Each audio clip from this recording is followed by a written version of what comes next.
bizi zamandan başka hiçbir şey yok edemez, helak edemez.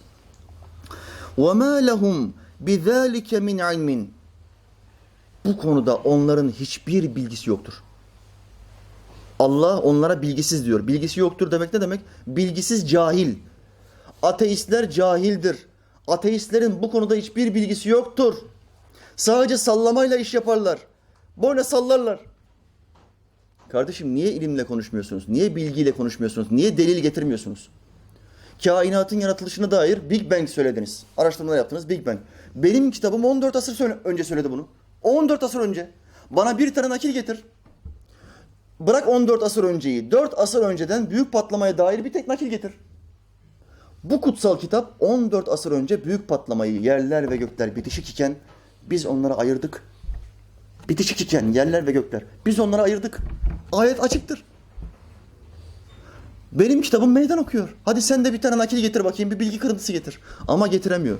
Patlama oldu diyor. Bunu kabul ediyor. Ondan sonra sapıtıyor. Ve şöyle diyor.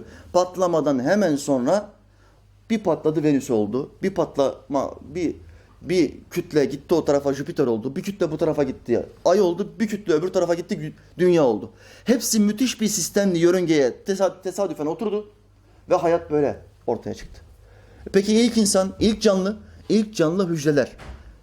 Bir tane hücre kendi kendine oluştu. Kendi kendine hiçbir şey oluşmaz. Kendi kendine hiçbir şey oluşmaz. Nereden uyduruyorsunuz bunları? Bir bilgi kırıntısı getirsinler bakayım diyor Allah Teala onlara. Bir bilgi kırıntısı, delil de demiyor bak.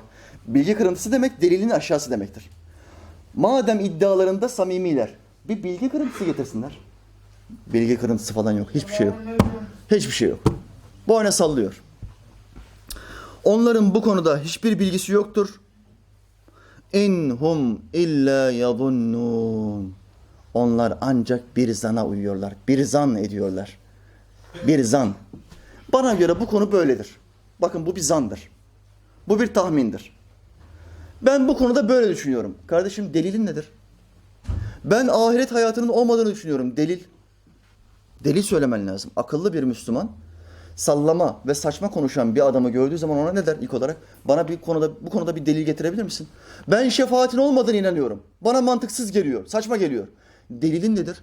Ben sana şefaatin olduğuyla alakalı 10 tane ayet söylerim. 20 tane de hadis söylerim. Sen bana delil söyle. Delil yok. Mantıklı gelmiyor. Mantıklı gelmiyor diye bir açıklama olur mu? Ateistler, o 3 tanrıya tapanlar. İlk tanrı neydi? Hayat, tabiat. İkinci tanrı neydi? Zaman. Tabiat yaratır, zaman yok eder. Üçüncü tanrı ne? Zan. Güncel deyimle ego. Bence. Ben böyle düşünüyorum. Ben Müslümanlardan daha iyi bilirim. Ego, bir kibir adamı ebedi olarak ateşe götürmek için yeterlidir. Sana bakıyor, senin bir din adamı olduğunu görüyor. Verdiğin deliller karşısında delil üretemiyor. Ama buna rağmen ya hocaların hepsi sahtekardır diyor, kapatıyor gidiyor. Kardeşim nasıl genelleme yapıyorsun? Genelleme yapamazsın. Biz Yahudilerin hepsi zalimdir diyor muyuz? Siyonistler vardır. Yahudilerin içinde Siyonistler vardır. Siyonist ne demek? Dünyadaki bütün Müslümanları kendisinin kölesi olarak gören adam demektir. Ama Yahudilerin hepsi böyle düşünmüyor ki. Şu halde hepsine zalim demiyoruz.